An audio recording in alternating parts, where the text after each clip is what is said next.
like our SeaWater Pro Watermaker. Today is installation day. Come join us.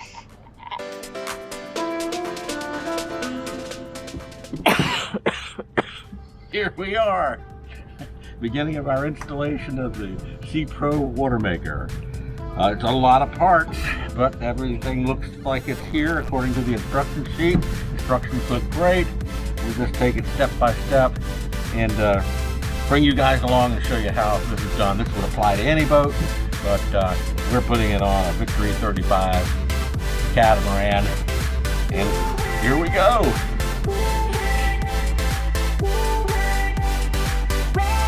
Okay, we've taken this installation to the point of assembling all the components.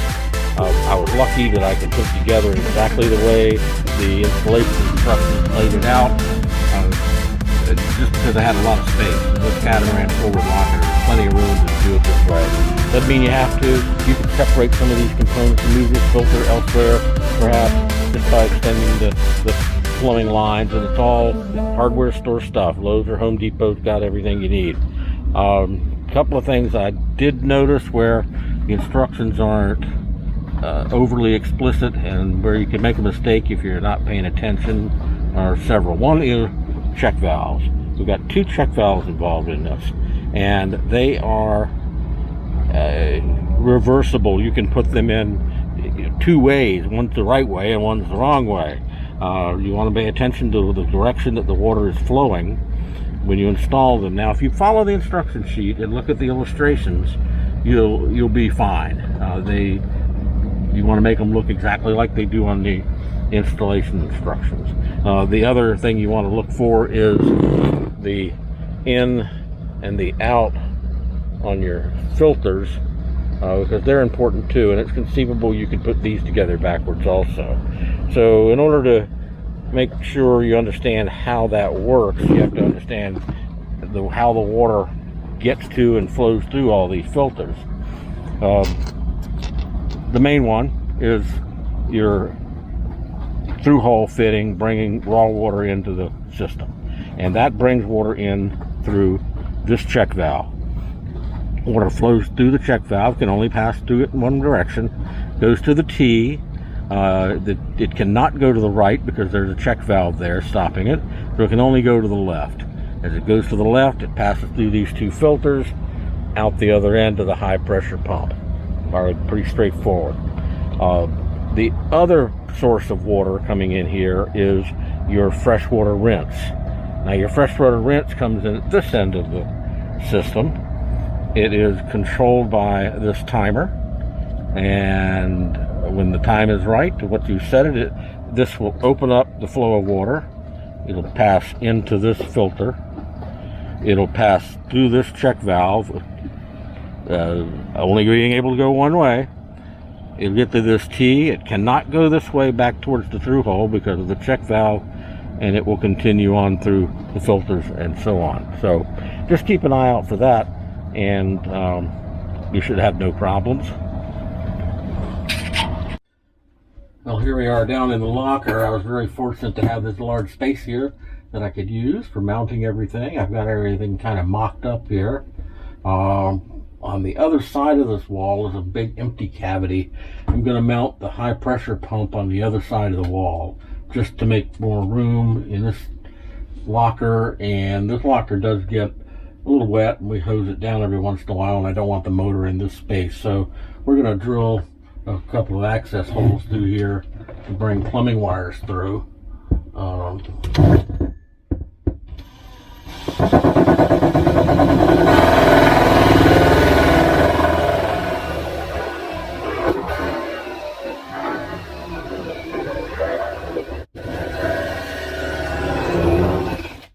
There we go.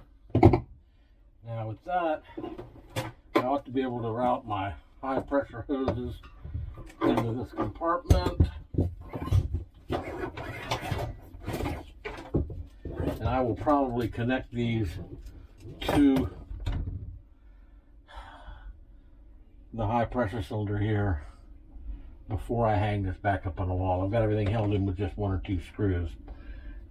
This probably is one of the more challenging parts of the installation, I spent a lot of time trying to figure out where to place everything, make sure the fittings are aiming the right direction. There was a washdown pump for the front deck mounted here, which I decided to move so that I can use this for the Watermaker, but now I've got to find a place to mount it as well.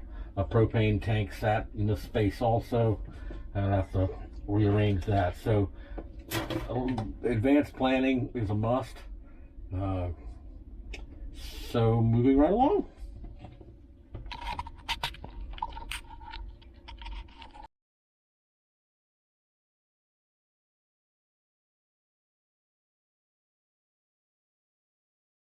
All right, I got the pump mounted on the back side of that panel where all the filters are. Let me tell you, that pump is heavy. It could possibly be a two-man job trying to line this up and get it bolted in, but we managed to get it into this cavity here, which is going to work out perfectly. This happens to be where our gray water holding tank is, but the other wall over here is where our shower wall is, and where we're going to be putting the control panel for the Watermaker. Just another note about the Watermaker pump itself. Think of it as two parts. You've got the pump motor and you've got the pump.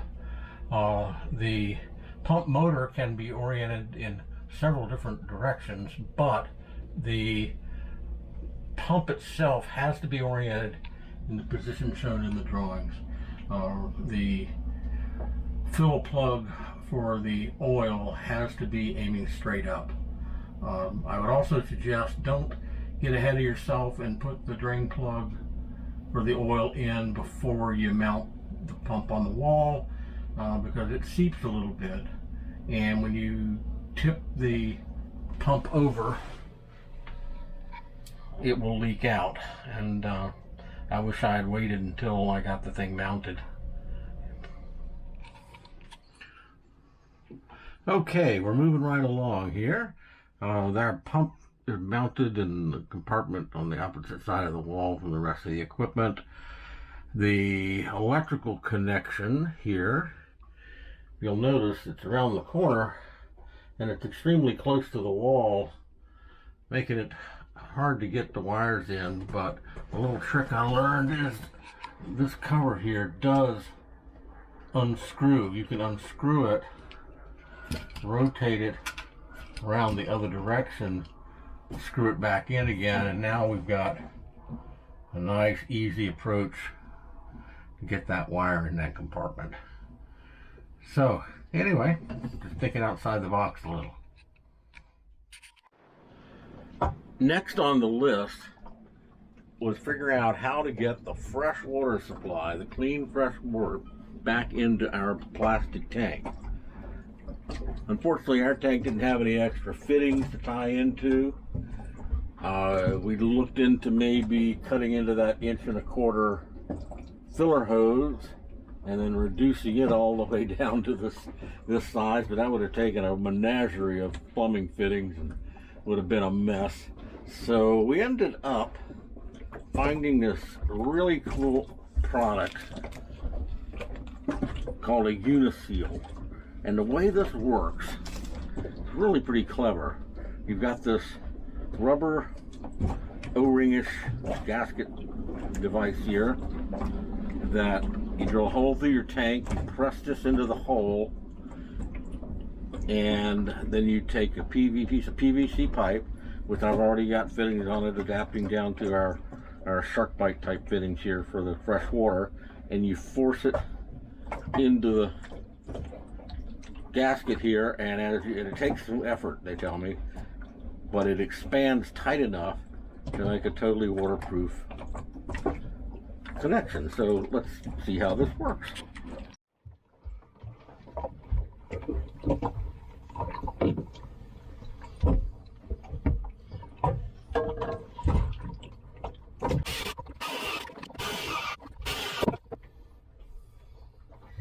And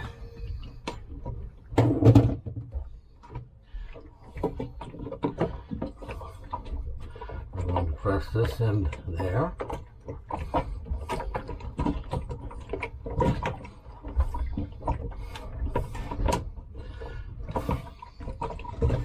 And we're going to lube this up real good.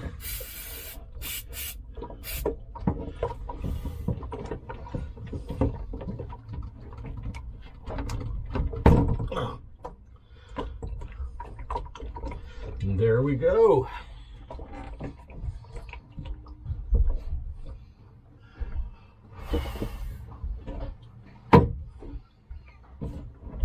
Let's see here.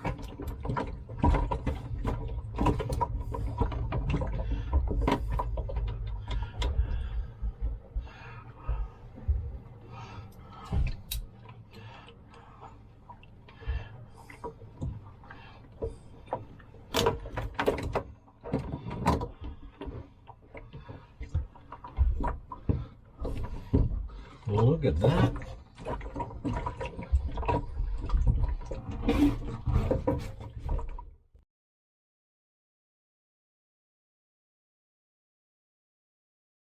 Okay, one of the next challenges is trying to find a place to put the control panel. We found a spot right here on the wall.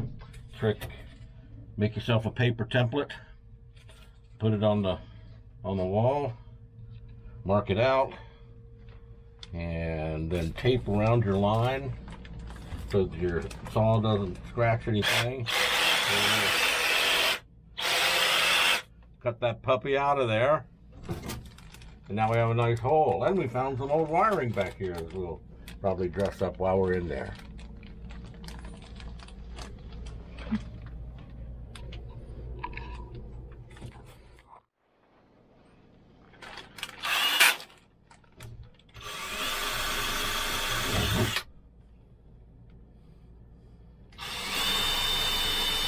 I think it's really going to look nice here in the shower area, and it's is.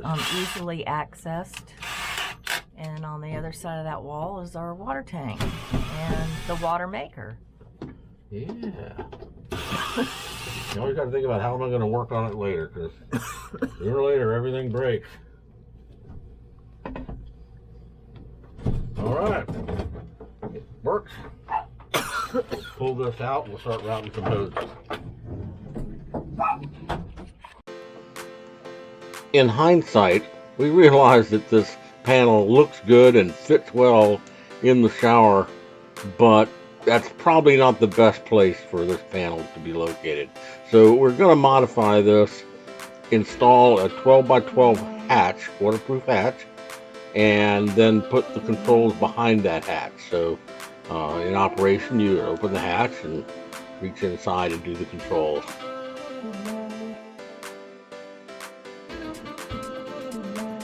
There are a few more steps in this installation that we haven't included in the video, but they're pretty straightforward, not too complicated. One is you've got to connect your freshwater pump for rinsing, which involves a line going to the boost pump. And the boost pump's got to get its water from somewhere in your existing 12-volt pump system. And then the other item is the drain for the brine water, which they provide, the through-hole fitting and the hose that needs to go in preferably above the water line. And last but not least, you've got to provide the electrical power to the 12-volt boost pump and also the 120 volts or 220 depending on what you're doing for the high pressure pump. But definitely well within the means of any fairly decent do-it-yourselfer, and the SeaWater Pro unit, in my opinion, after doing a lot of research, is definitely the simplest, easiest to install, and probably the easiest to maintain going forward. Hope you enjoyed the video. If so, please subscribe to our channel, Sailing Dessert First, and we hope to see you out there on the water.